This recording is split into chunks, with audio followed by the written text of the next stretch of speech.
Have you ever been told that, well, relationships take work? I am here to tell you that is about the worst relationship advice I have ever heard. And I say this as a professional marriage counselor. I think that no relationships thrive when people treat them like a chore, honestly. I think this is a one-way ticket to misery. And today I'm going to show you why, and instead how to build a joyful, connected relationship that is based on fun, positivity, even pleasure, without the drudgery. Let's dive right in. To begin with, the reason why this concept of relationships or work takes such a toll on them, paradoxically, is just to think about this. What do you want your partner to feel about their time with you? For your partner to say, it is with great effort that I'm being kind to you right now, or I don't really want to hang out with you, but I know that I have to because relationships take work. Yuck, right? Relationships should be fun, not a grind. And the truth is, one of the quickest ways to improve your connection is not through hard work, not like white knuckling it, forcing yourself to be nice to your partner. It's actually by learning how to reconnect through positivity and even playfulness. So here's the first big shift I'd like you to consider. Just stop using this language around relationships or work and stop thinking about your relationship as something that you need to work on. Instead, replace this with a new idea, which is, what do I want my relationship to feel like? Think about it. Most people, probably you too, want love, connection, happiness, fun, pleasure, enjoyment in their relationships. And so having a better relationship starts with actually making that be the goal. And you can do this by just setting an intention with your partner, saying out loud something like, let's make our relationship a source of joy in our lives. So I'd like you to think about this and what feels fun, positive, pleasurable for you. And what could your relationship look like or be like if you set that intention?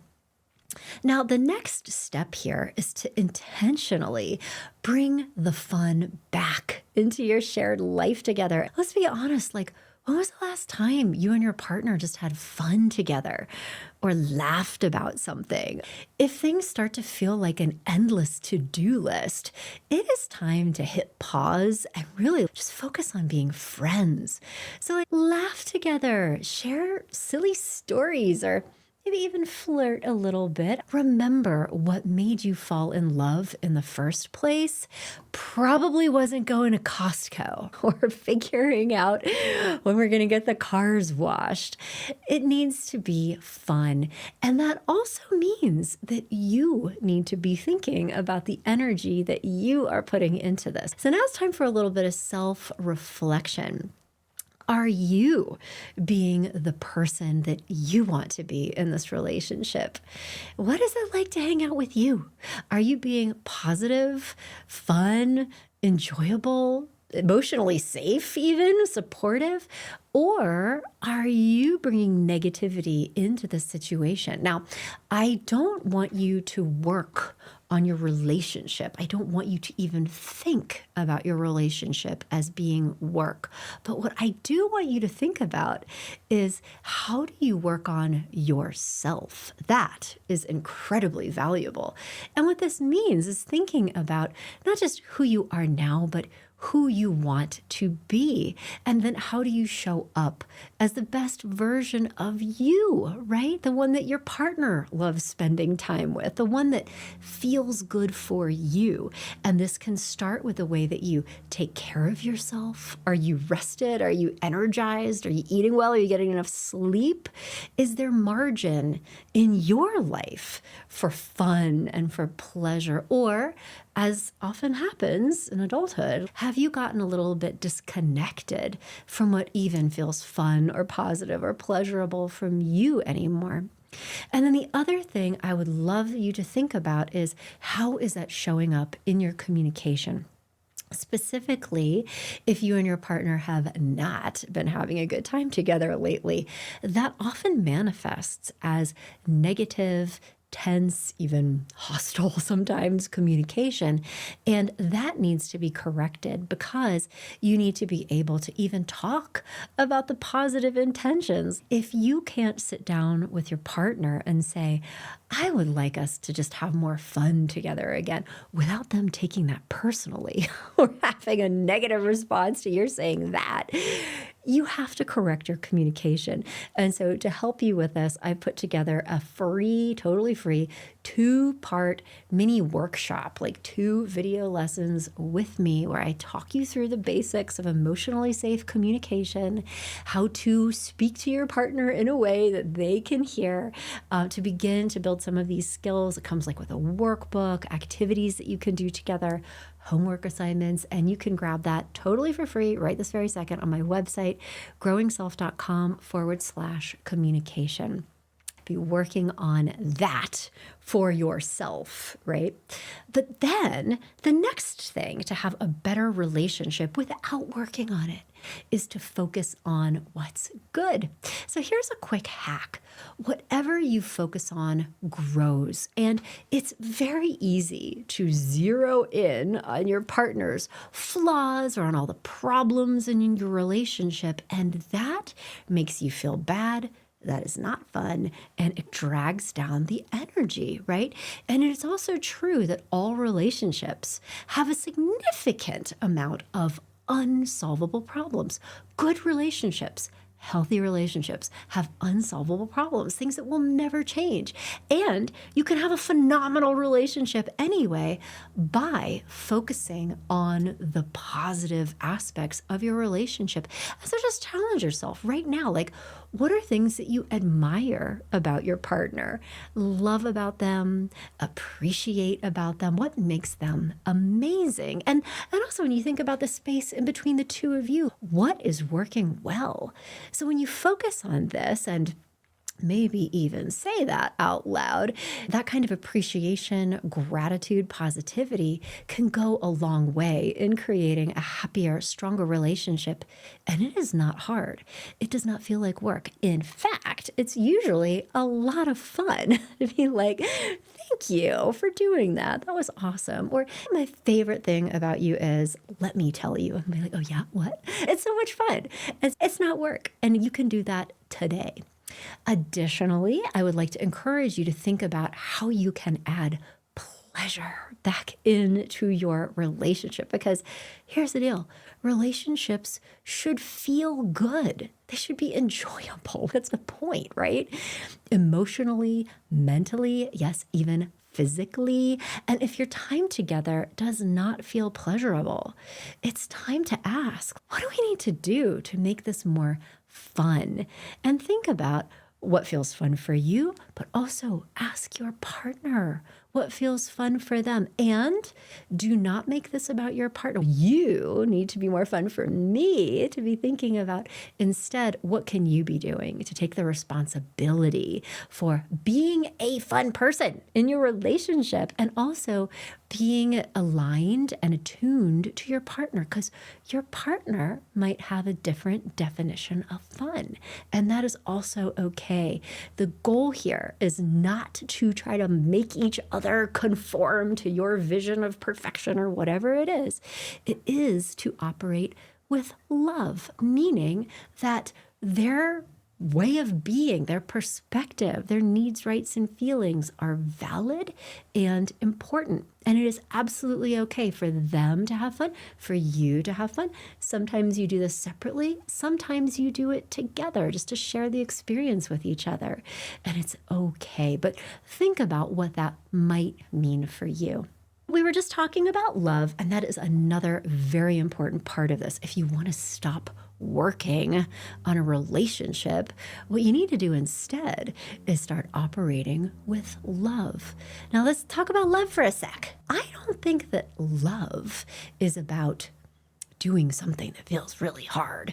It is instead about being your best self, When you are compassionate, when you're generous, when you're kind, when you are having empathy for another person, seeing things from their point of view, valuing someone else's happiness and perspective as much as you own. These are things that feel really good. It feels natural to lead with love. And trust me, so operating from a place of love, when you're putting this kind of energy out there, not only are you feeling good because it feels good to be a loving person, you are adding this beautiful energy into your relationship that your partner will respond to really positively. And that is when relationships start to feel magical. Now, I will tell you, if you're listening to this and thinking, oh, Lisa, this actually does feel like a ton of work, it is entirely possible that your relationship, like there have been regrettable things happening between the two of you, right? And this has led you to feel hurt.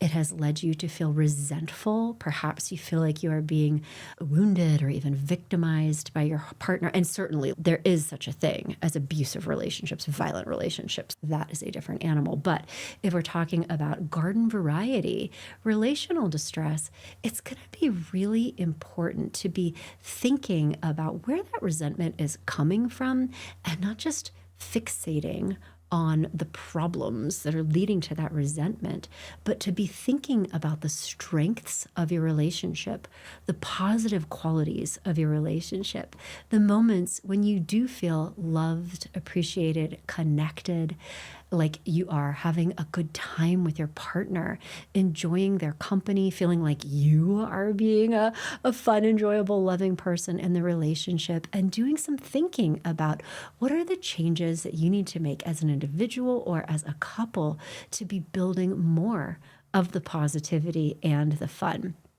And now, very lastly, as you're listening to this, you might be thinking, sure, sounds great that we're having a good time and focusing on the pleasure of our relationship. Fantastic. And there is still laundry to fold, right? There are still kids to be picked up from school and grocery shopping to have, life, right? And yes, there's always going to be the stuff of a reasonably functional life. We have to pay bills, get the car washed, at least semi-annually, if you're me. There's the stuff, right? But there is also a way to change your mindset around these same activities in order to perceive them as being more, perhaps not enjoyable in the sense of this is a great time, but in the sense of being meaningful and valuable. So, for example, when you and your partner are doing a good job of enjoying each other, building joy and love into your life, and also having conversations about your shared vision for your life together.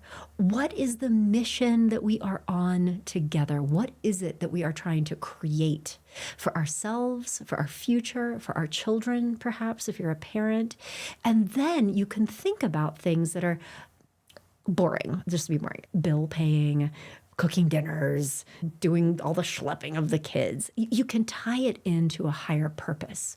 I am not paying bills. I am building our financial future right now.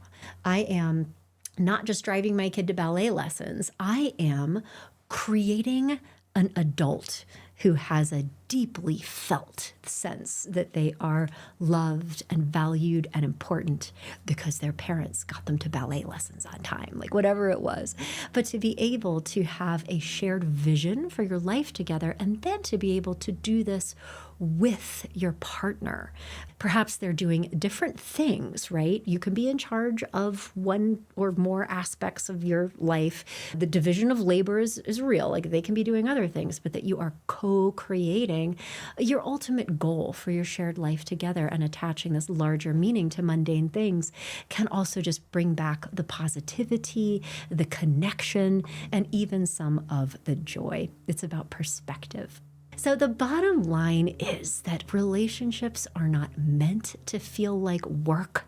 They should be your safe haven, your happy place. They should be enjoyable. And the sooner you stop treating a relationship like work, and stop thinking of it as just one more domain of drudgery and start really focusing on the love, the pleasure, the fun, you can create something truly special more quickly, more easily, and yes, more enjoyably as you would if you had a very, we have to work at this kind of mindset.